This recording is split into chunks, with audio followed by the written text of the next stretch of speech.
1,000 feet wide and 727 feet to the bottom. Where can I buy some bait around here? Oh, I love electricity. Eddie says we're going to get some soon.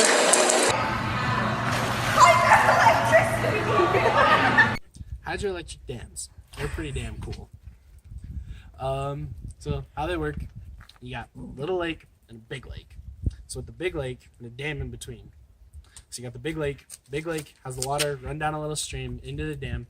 And you got turbines, magnets, and shafts in the dam. Water turns the turbines, which turns the shafts, which turns the magnets and the generators to create the electric power.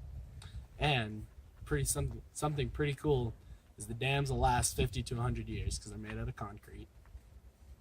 Yeah.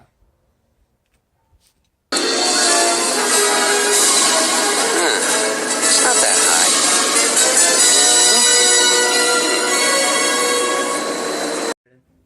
So, hydroelectric power is a renewable resource because it goes from the lakes and the water on the surface, and it goes into the sky with the clouds. From the clouds it rains or snows, and the water hits the lake, and then it goes back through the dams and goes through the whole process that Braden told us about.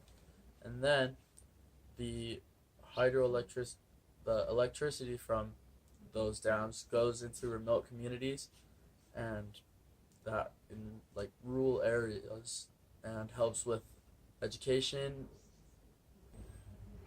healthcare, and overall lifestyles in rural areas.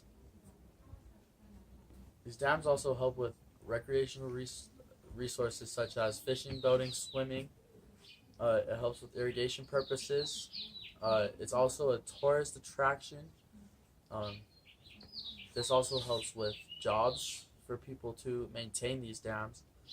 And it's a cheaper way of life because it is also cheaper than gas, natural gas, coal, and doesn't really have any effect on where we live besides helping us. Alrighty, so I'm going to be talking about the cons of hydroelectricity. The biggest con of hydroelectricity being is that it has a high upfront cost. When I say high upfront cost, I'm talking about big money. So the biggest cost in general for this hydroelectric dam and hydroelectricity is you have to build a foundation for these hydroelectric dams.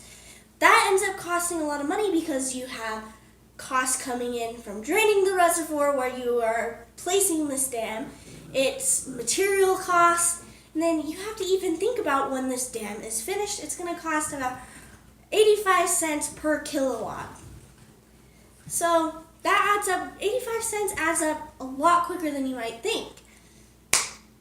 The next thing is, during drought season, you're not getting enough water to run this hydroelectric dam.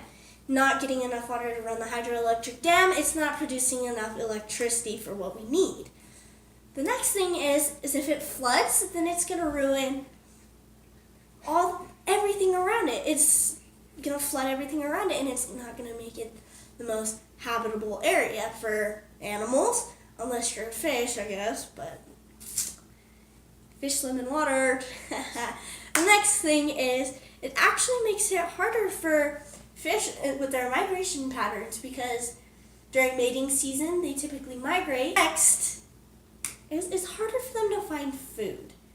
And my last reason for why it's actually not good to go with the hydroelectric route is because it produces high amounts of carbon dioxide and methane.